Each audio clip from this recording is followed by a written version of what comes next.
Style.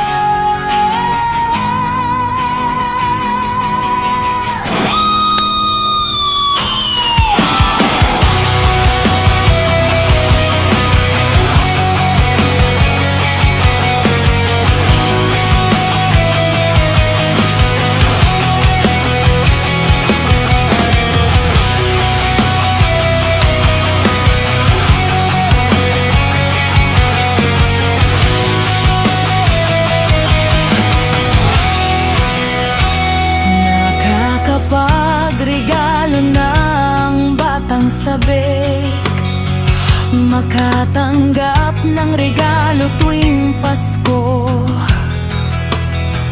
Ngayon siya na mismo ang nagbibigay, at natutunan niyang mas masaya pala ang mag-isip kung ano ang ikagagalak ng iba.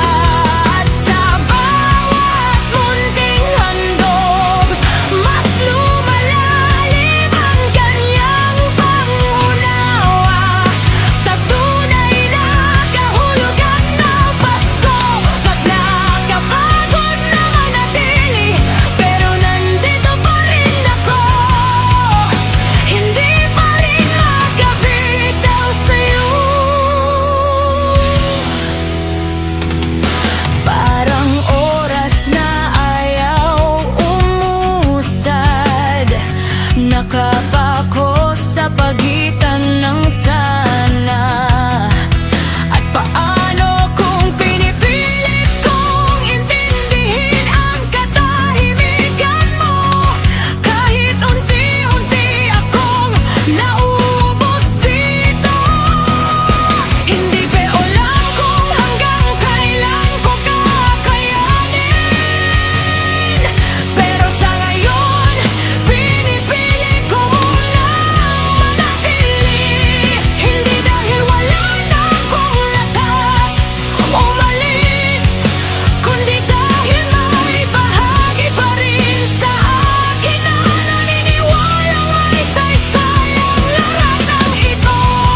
Kung mahal mo ako, bakit kahit alam mong masasaktan ako, tinunawa na pa rin? Bakit mo inamunad ang mga pagkakamali lang mong mabigat sa akin? Bakit kailangan ko pang ipaalala ang mga bagay na kusa mo sanang iniingatan? Bakit mas madali sa'yo ang saktan ako kaysa harapin ng pagbabago? Sa mga taong nang iwan sa akin ngayong taon, salamat.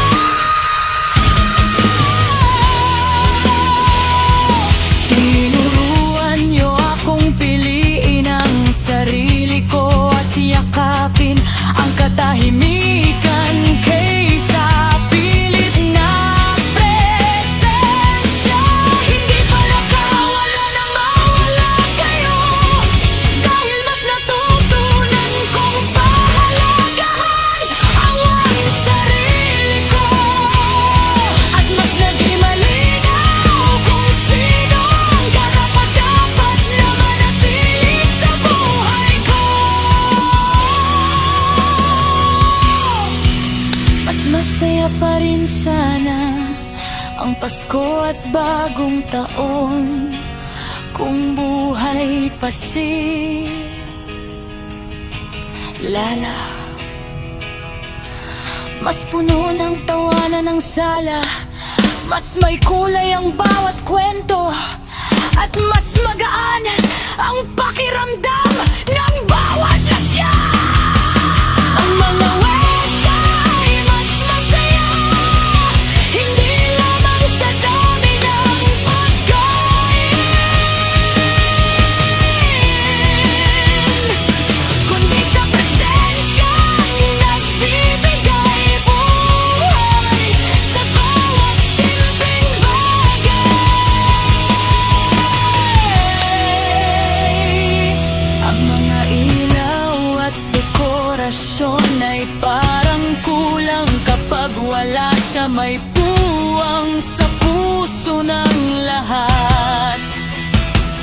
mas masaya sa